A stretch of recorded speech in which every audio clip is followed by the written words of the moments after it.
Laid ou ne pas l'être, telle est la question. Je suis Mezza et je te souhaite la bienvenue sur la chaîne Mais à toi, une chaîne d'alimentation intuitive et d'image de soi.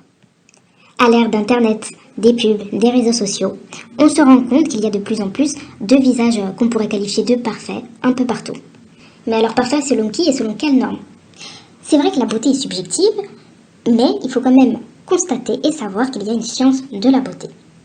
On peut trouver quelqu'un beau selon des facteurs individuels ou culturels, et donc la beauté, même si elle est subjective, elle tente à s'uniformiser, ou de moins à essayer de rassembler les mêmes critères, peu importe l'origine ethnique de la personne.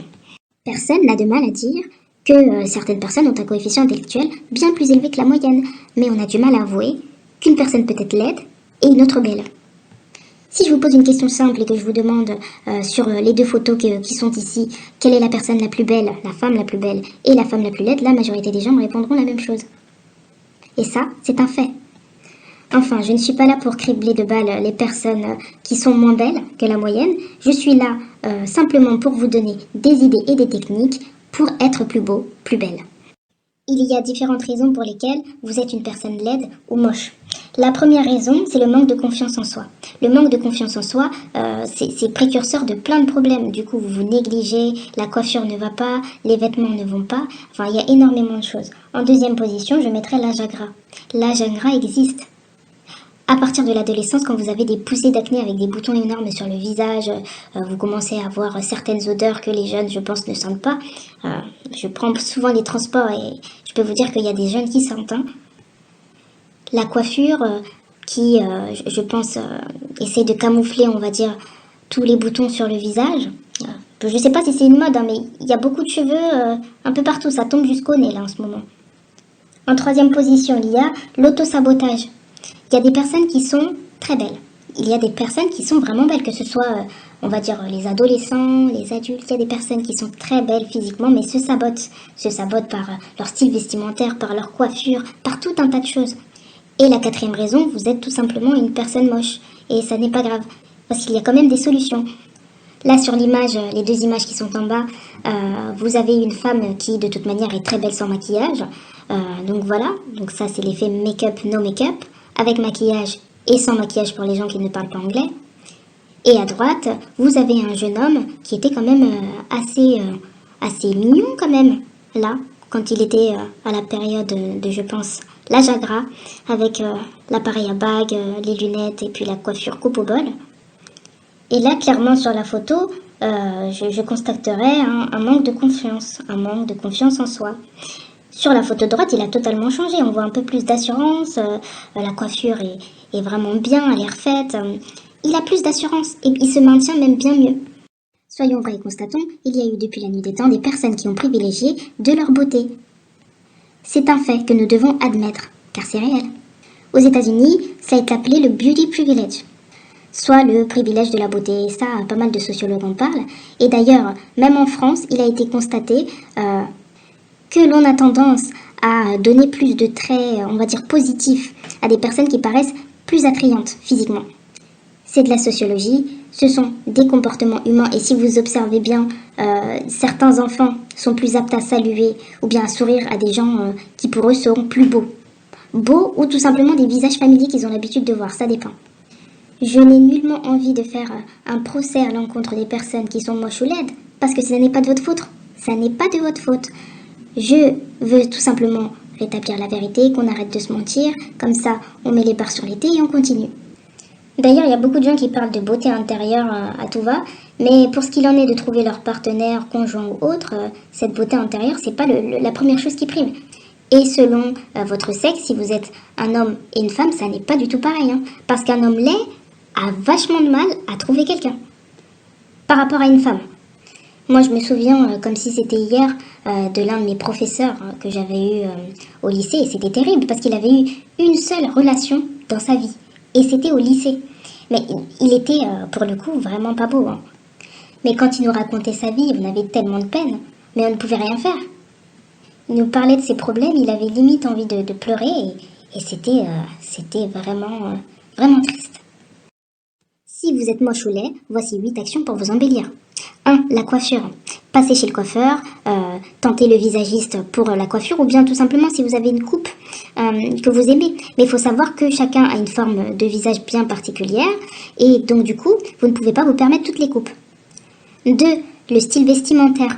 Vous essayez d'avoir un intérêt, vous n'êtes pas obligé d'avoir un intérêt, mais essayez d'avoir une tenue assez potable, autre que le jean délavé, effilé en bas avec des baskets qui datent de l'an passé ou d'il y a 3 siècles en arrière. Essayez d'être moins négligé. Les soins de peau.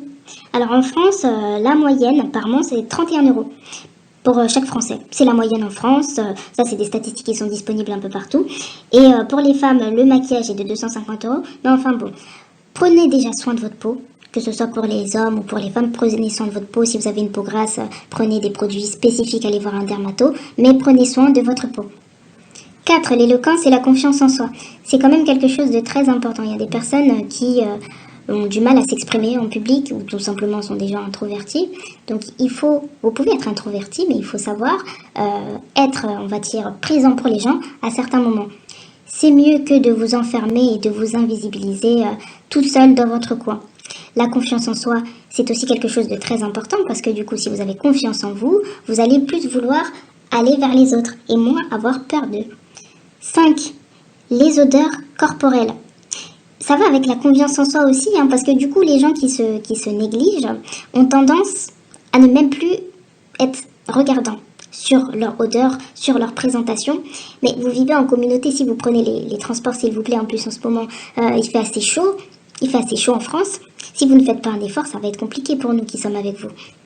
6. Le maquillage. Il y a plusieurs techniques de maquillage. Là, je parle plus particulièrement pour les femmes, mais je sais qu'il y a quand même des gammes de maquillage pour les hommes.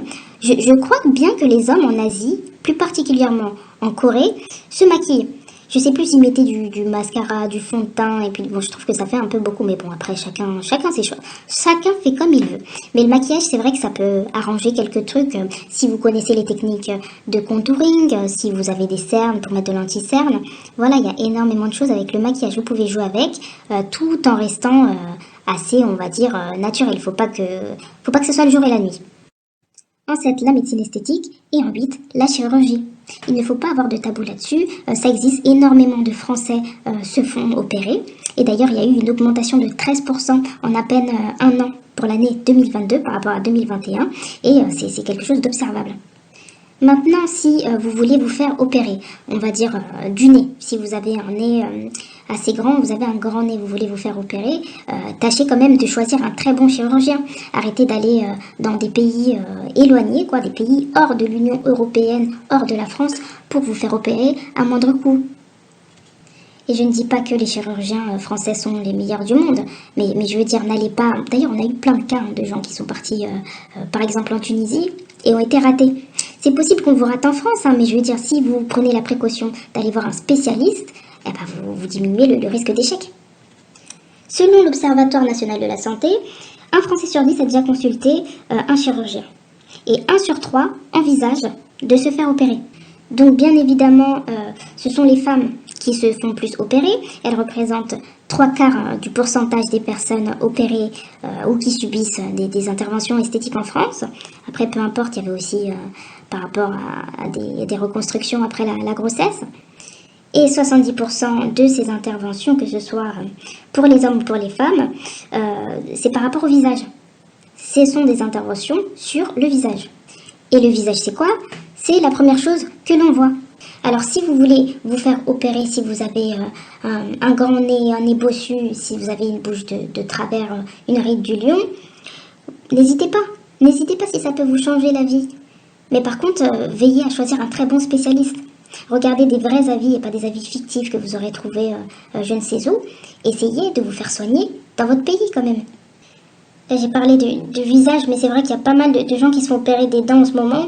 Et certains pratiquent l'image de dents. Et puis, bon, ça, je connais pas vraiment, donc je peux pas trop m'étendre là-dessus.